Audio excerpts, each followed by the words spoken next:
이 보니컬이 데뷔하기 전부터 또 데뷔한 이후 UFC 입상에서 엄청난 주목을 많이 받았었죠. 그런데 이번에 더리더와 경기에서 패배를 하면서 욕을 진짜 바가지로 먹고 있습니다. 그래서 이제 거품론까지 나오고 욕을 많이 먹고 있거든요. 그래서 오늘은 이렇게 커뮤니티를 달구고 있는, 화제가 되고 있는 보니컬에 대한 내용을 준비했습니다.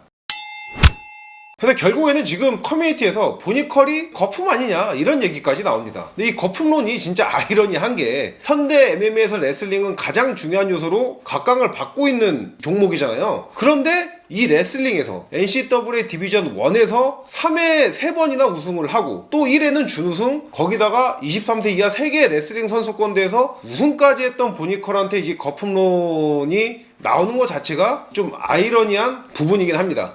그런데 저는 이 보니컬의 거품론은 보니컬을 과대평가한 것도 있지만은 이보다 더 중요한 게 상대인 더리더를 과소평가한 게 크다고 생각을 합니다. 그러니까 제가 경기 전 라이브 때 경기 예측 예상을 할 때도 많은 분들이 더리더를 좀 과소평가를 하는 걸 보고 굉장히 놀랐었거든요. 더리더가 그래플링 능력이 뛰어나다 이 얘기를 했었어요. 그러니까 더리더가 정말 까다로운 선수인 게 탈 미들급의 엄청난 신체 프레임 그리고 월드 클래스 주짓수가 기반이 된 본인만이 가능한 정말 특이하고 귀한 이 그래플링 클린치 파이팅이 강점이거든요. 결국엔 이걸 통해서 보니컬을 공략을 했고 이거에 보니컬이 당한 겁니다. 이거는 경기 기록만 놓고 보더라도 확실히 알 수가 있어요. 근데 이 경기 기록 이전에 아무리 그래도 레슬러가 그래플링 스크램블 상황을 몇 차례 좀 겪고 나니까 에너지 레벨이 급격히 떨어지고 또 니킥 한 대 맞고 결국에 격투기 선수인데 니킥 한 대 맞고 이게 복부 아프다고 이 쓰러지는 거는 이건 투쟁팀 자체도 부족한 거 아니냐, 본인의 장점은 물론이고 파이터로서 자질이 부족한 게 아니냐,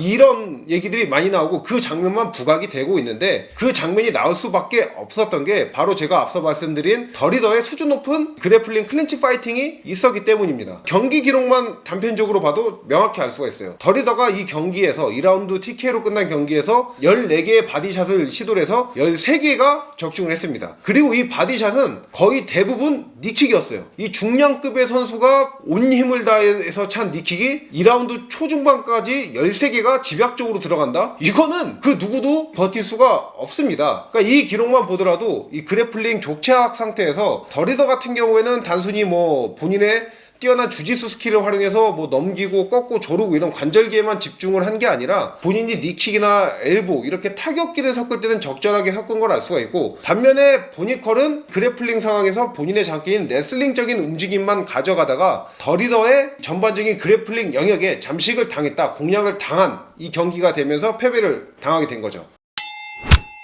이 얘기가 좀 이상하게 들릴 수도 있겠지만은 저는 보니컬이 MMA적인 면도 아직은 초보지만은 그래플링도 아직은 초보라고 생각을 합니다. 아니 레슬링에서 월드 클래스인 선수가 그래플링 초보라고? 당연히 그럴 수 있죠. 저희가 복싱 세계 챔피언, 킥복싱 세계 챔피언이 MMA에서 무조건 MMA 타격에서 얘가 세계 최고다 이렇게 평가를 안 하잖아요. 이렇듯 MMA적인 움직임, 특히나 그래플링 같은 경우엔 단순히 레슬링만 잘한다고 해서 그래플링을 잘하는 게 아닙니다. 그러니까 지금 더리더와의 경기에서 보니컬의 이 단점들이 부각이 돼서 그렇지 이미 UFC 3전 때 문제가 좀 드러나긴 했어요. 코디 브런디지 전인데 그 경기에서 2라운드 서브미션 승리를 거두면서 이 승리에 좀 묻히긴 했었거든요. 그때도 본인의 장기인 이제 그래플링 상황, 레슬링 상황에서도 좀 문제점을 드러내긴 했었습니다. 그러니까 제가 보니컬이 그래플링이 아직 초보적인 수준이다 이렇게 평가를 하는 이유가 뭐냐면은 클린치 상황에서 단순히 넘기는 것만이 아닌 때리는, 그러니까 니킥이나 엘보, 숏펀치를 활용하는 게 더 적절한 상황이 있잖아요. 그런데도 그 상황에서 보니컬은 레슬링적인 움직임을 좀 많이 가져갑니다. 그리고 본인의 장기인 레슬링으로 넘겼어요. 그럼 또 여기서 컨트롤하고 눌러놓고 포지셔닝을 하는 거는 또 다른 문제거든요. 그런데 이렇게 상대방을 넘기더라도 컨트롤하는 데는 좀 허점을 많이 드러내고 있죠. 그래서 결국 이 보니컬이 진 건 진 거고 다시 이 반등을 할 수 있을까? 이게 또 중요한 부분이죠. 그러니까 지금 보니컬 패배 이후에 전현직 선수들 전문가들의 논평이 많이 나오고 있습니다. 그 논평 중에서 좀 주목해볼 만한 논평이 바로 2008 베이징 올림픽 자유형 레슬링 금메달리스트이자 UFC에서도 두 체급 챔피언이 지낸 헨리 세우도의 논평이거든요. 헨리 세우도가 말한 게 보니컬 고개 들어라. 나도 MMA 커리어 초반 때 드존한테 니킥 맞고 KO 당했고 다시 올라가서 두 체급 챔피언까지 했다. 너도 충분히 성장할 수 있다. 괜찮다.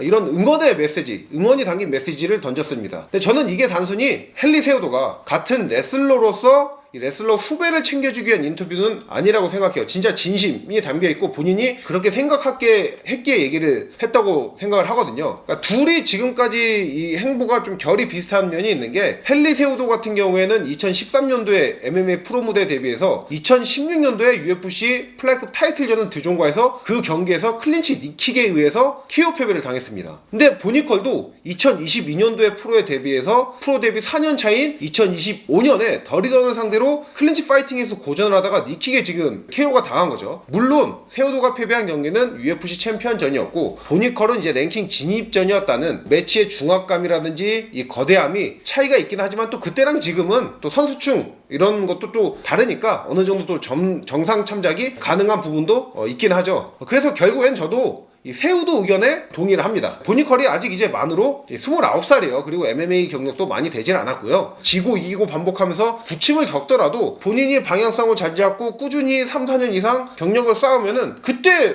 뭐 기껏해야 30초 중반 선수로서 전성기에 접어드는 나이입니다. 그래서 저는 보니컬이 지금 방향성을 어떻게 잡느냐 이게 중요하고 지금부터가 진짜 보니컬이 MMA 프로파이터로서 경력이 본격적으로 시작되는 시기라고 생각을 하거든요. 여기서 본인이 어떤 방향성으로 어떻게 훈련을 하고 나아가느냐에 따라서 MMA의 발전 속도를 알려주는 선수. 그러니까 이런 거죠. 그러니까 지금 뭐 레슬링이 각광을 받고 있긴 하지만은 야 지금 MMA 수준 봐라. 보니컬 봐. 그렇게 NCAA 디비전 23세 이하 세계 선수권에서 우승하고 이런 애도 제대로 MMA적인 움직임 안 가져가고 오랜 경력 없으면은 얘처럼 되는 거야. 이렇게 평가받을 수가 있고 반대로 야 봐봐. 레슬링 중요하다고 했지. 보니컬 봐. 뭐 초반에 MMA 탑재가 제대로 안 됐을 때 좀 힘들어하다가 결국에는 레슬링 가지고 MMA 능력 잘 키워서 좋은 선수가 됐잖아. 이런 식으로 평가를 받을 수가 있는, 평가가 갈릴 수가 있는 분기점이 왔다고 생각하거든요. 그래서 앞으로 보니컬이 어떻게 나아가느냐 이게 가장 중요하다고 평가를 합니다. 단 한 번의 패배, 좀 충격적인 패배로 거품론이 일고 있는 보니컬에 대한 내용을 진행해 봤고요. 다음 시간에도 유익한 컨텐츠로 찾아뵙도록 하겠습니다.